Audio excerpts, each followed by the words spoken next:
Well, thank you very much. It's such an honor to be here at CPAC. We've done this before. The response has been so great. I love you people. You're really my kind of people. You're conservative, you work, you love the country. It's very simple. So, a lot of people, you're fired. A lot of people think I'm doing this for fun. They think it's good for my brand, and I'm here, and I'm doing that, and I'm a big successful guy. I'm not doing this for fun. I'm doing it because we have to take our country back. Our country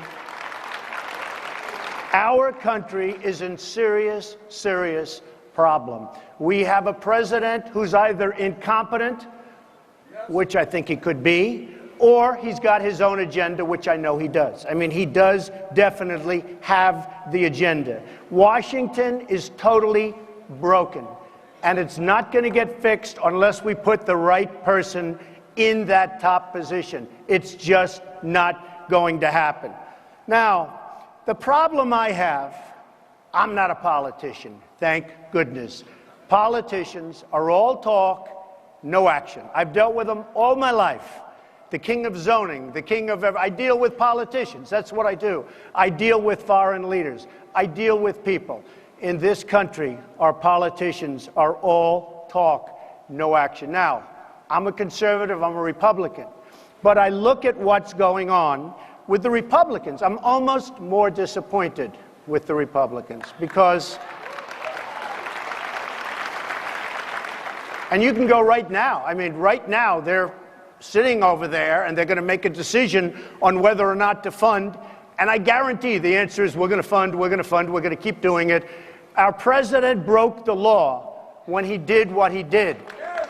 And you're going to have to take a tremendously strong action, or you're going to have people just flowing into this country worse than it's ever been. They're coming in now by the thousands, and it's going to only get worse. So the Republicans have to toughen up. They have to toughen up on the IRS. They have to toughen up on Benghazi. They have to toughen up on everything. And most importantly, perhaps other than immigration, they have to toughen up on Obamacare, which is a total lie and which is a total and complete disaster.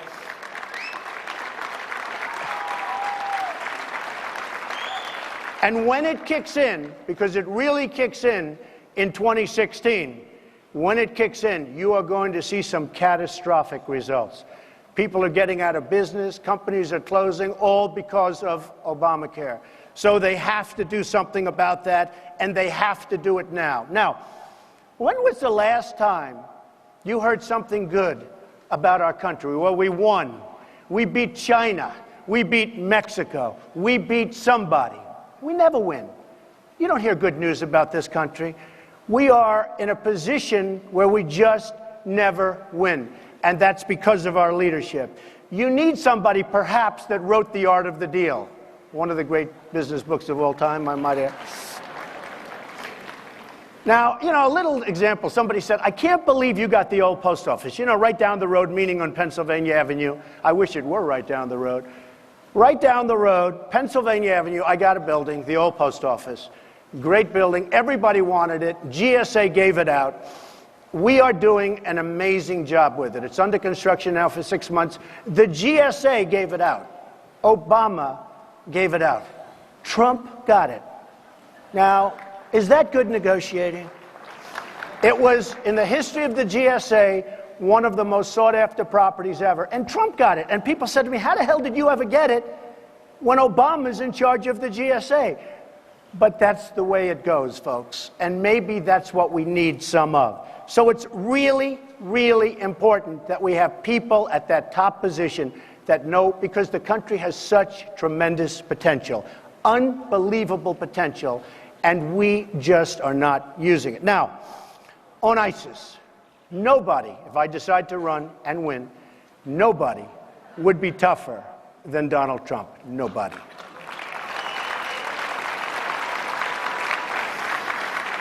I would hit them so hard and so fast that they wouldn't know what happened. I would find a general Remember the old days of General MacArthur and General Patton and these great generals. Now, we must have somebody in there. But I laugh as I say, and it's laugh through tears, as you say, look, they're announcing when they're going to attack the other side. How often do you see that? In 2 weeks from now, we're sending soldiers over here, we're going to attack this. General MacArthur is spinning in his grave when he sees what we do. So you got to hit him hard, you got to hit him firm, and you can't play games. You got to go hard and fast and firm. And there's somebody there that's going to do the job. Now, we have a thinking, Bo Bergdahl. We all know we make a deal, Bo Bergdahl, for 5 killers, 5 terrorists who are right now out there trying to kill us. This is the kind of thinking, and you don't even hear anything about it anymore. People forget. It's like the 1-week schedule. They forget. The Bo Bergdahl deal is emblematic of what's going on in this country. All our deals are like that. And we can't let it continue to happen. Now, Iran, they cannot have a nuclear weapon. And we must protect Israel. We must protect Israel. As far as our borders are concerned, we need strong borders. We need a wall. If I run, I will tell you, the king of building buildings, the king of building walls, nobody can build them like Trump. That I can promise you. I can promise you that.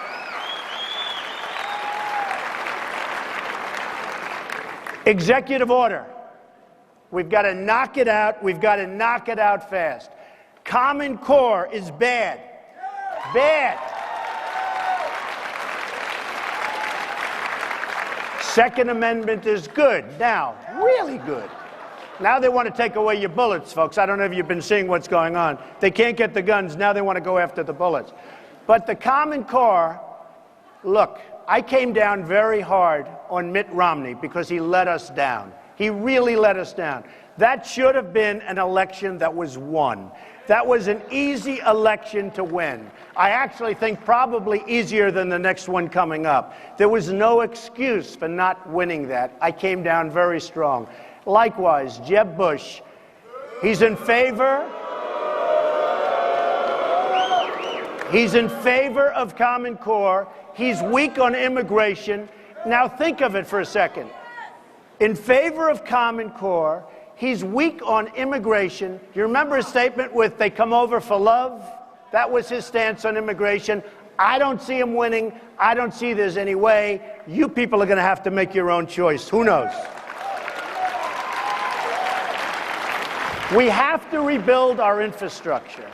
I go throughout the world, I'm all over the world, and I see China, and I see Abu Dhabi. I see places that you wouldn't believe. You go to Qatar, you go to Saudi Arabia, you see bridges and tunnels and airports and just roadways that are so magnificent. They're paved in gold.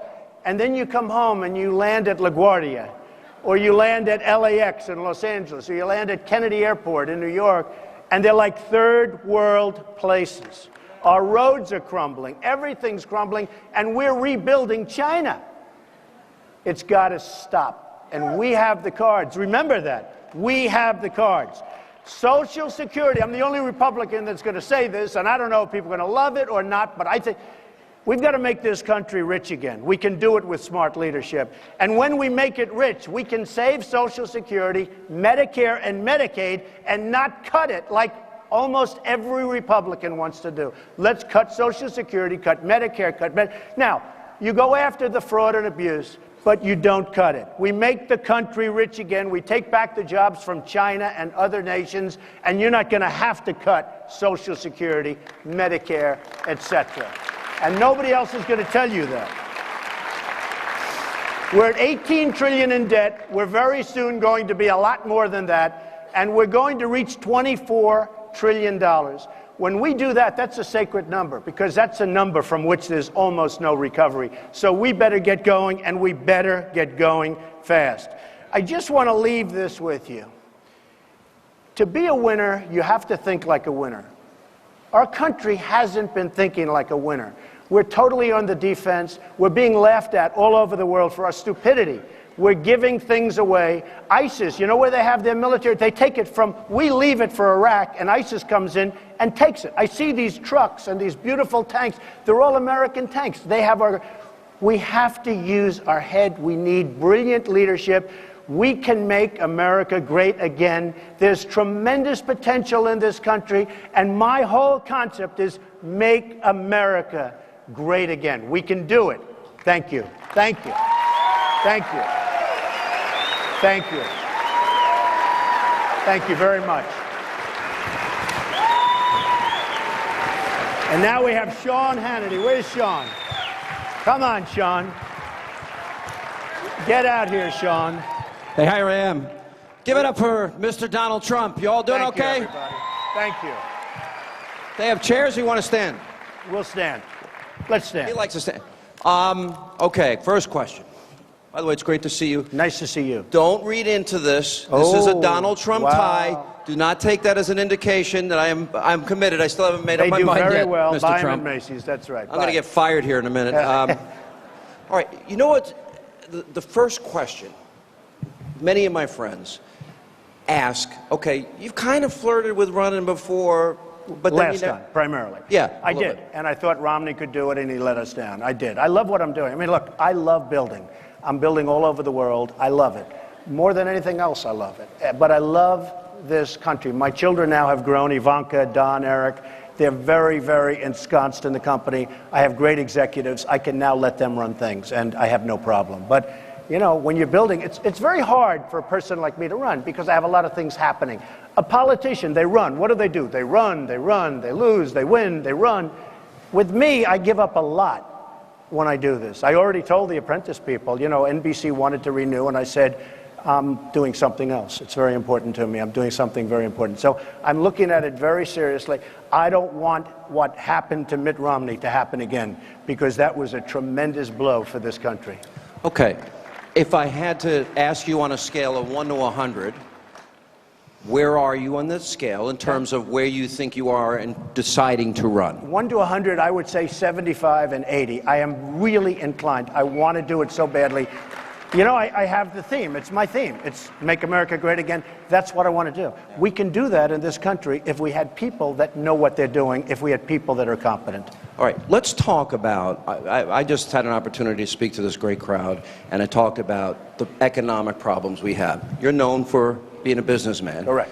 50 million Americans in poverty, 50 million, close to it, 50 million Americans on food stamps, 92 million Americans not working. We don't count them, but they're not working. As I said, right. We don't count them. I mean, we have, they say 5.3 and 5.6%.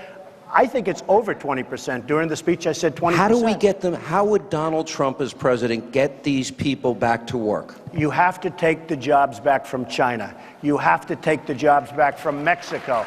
Mexico, in Iowa, companies are leaving for Mexico. You have to take, they're given incentive to leave our country and go to places like Mexico. And by the way, Mexico is the next China. Mexico, folks, is not our friend. I hate to tell you this, but Mexico, and I'm not just talking about the border.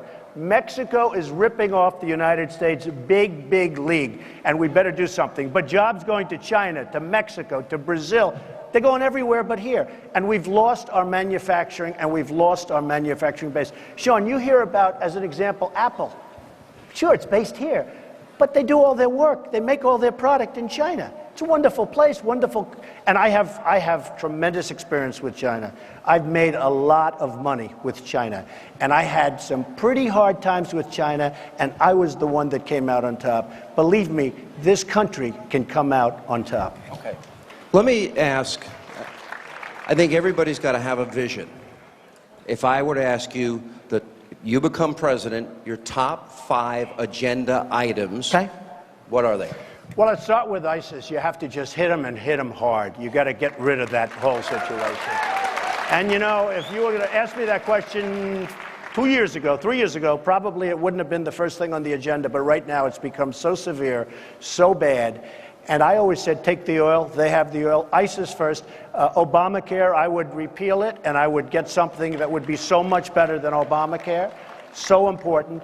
You look at every aspect of government. You look at regulation, EPA. You can't move. You can't do anything. Everything you want to do is stopped.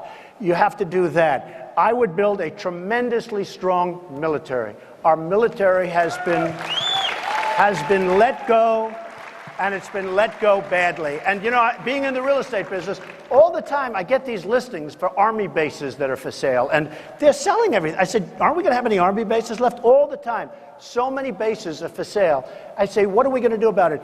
The vets, I would straighten out that whole mess. These vets are great people, amazing people.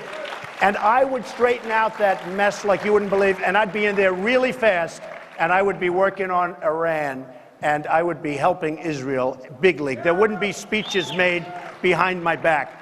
I would be helping out Israel big league because they deserve the help, and Iran has very, very bad intentions. When you look at, this is negotiating 101, you look at a president who's negotiating and he drops the sanctions.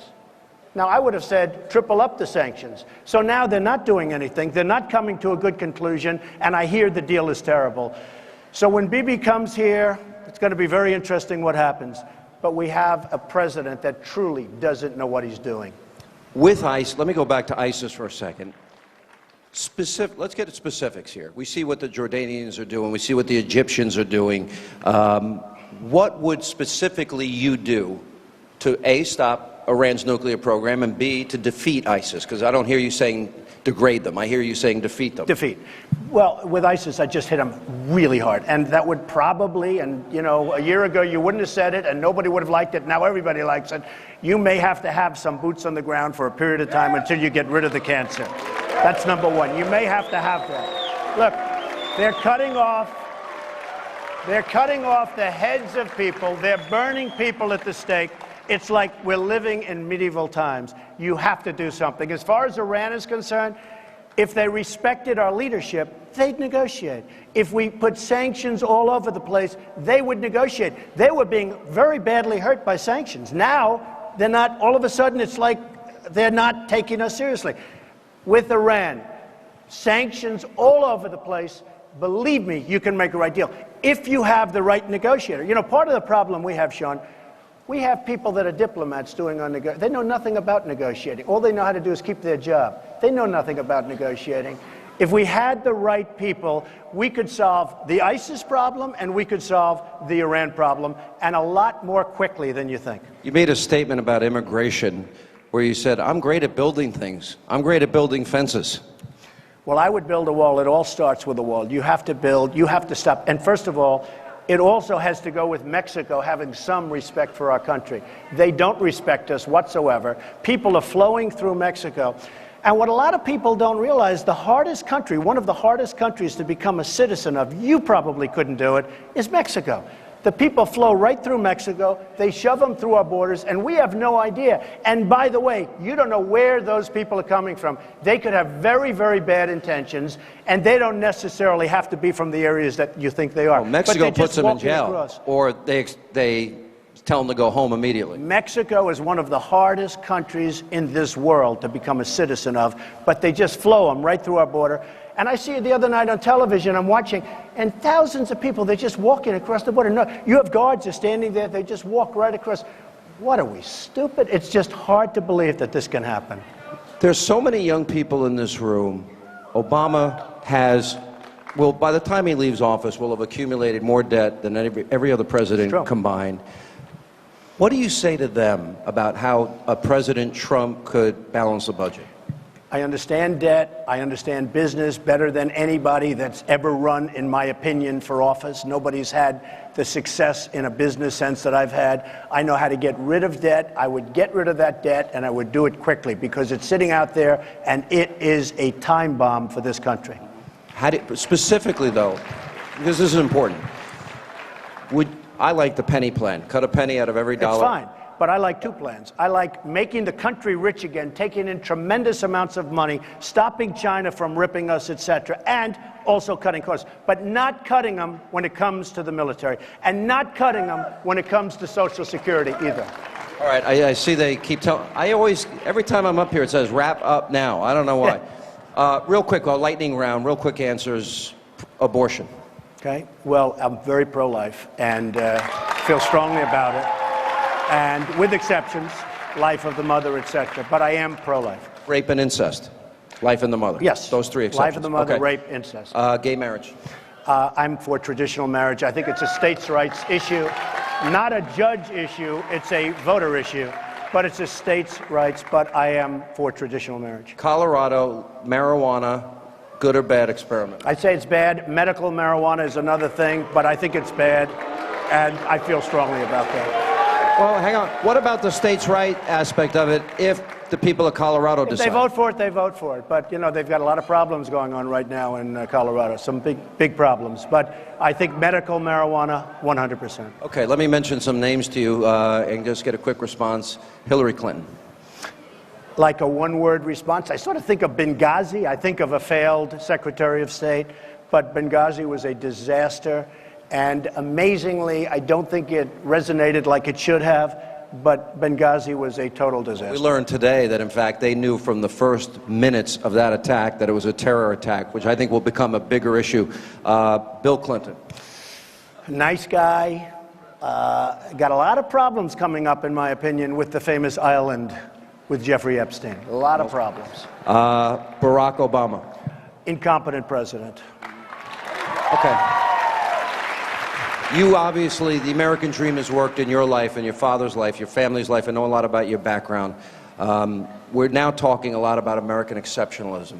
In Donald Trump's mind, what makes America exceptional, and why do you so love this country that you want to be its commander-in-chief? It's got a great fabric. They have phenomenal people like the people in this room. We have so much going. We need the incentives. We can't take away those incentives.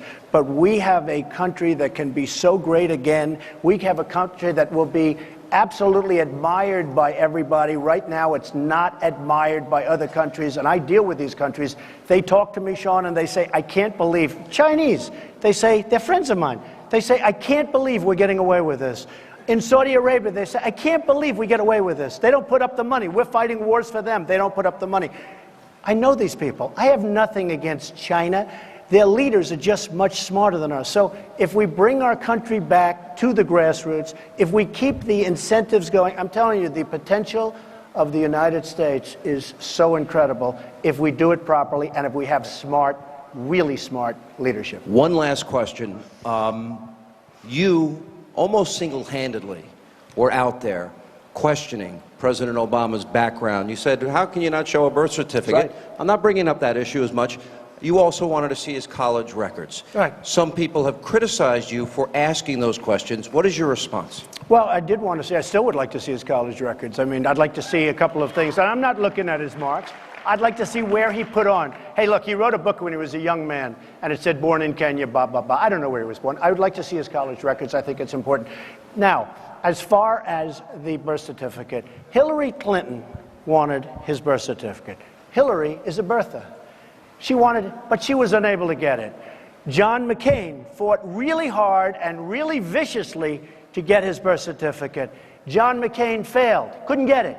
Trump comes along, and I'm not a sitting senator, I'm not a sitting anything else. I'm a good businessman. But Trump comes along and said, birth certificate. He gave a birth certificate. Whether or not that was a real certificate, because a lot of people question it, I certainly question it, but Hillary Clinton wanted it, McCain wanted it, and I wanted it. He didn't do it for them, he did it for me. So in one sense, I'm proud of it. Now all we have to do is find out whether or not it was real. All right. CPAC, give it up. Donald Trump. Thank you. Thank you.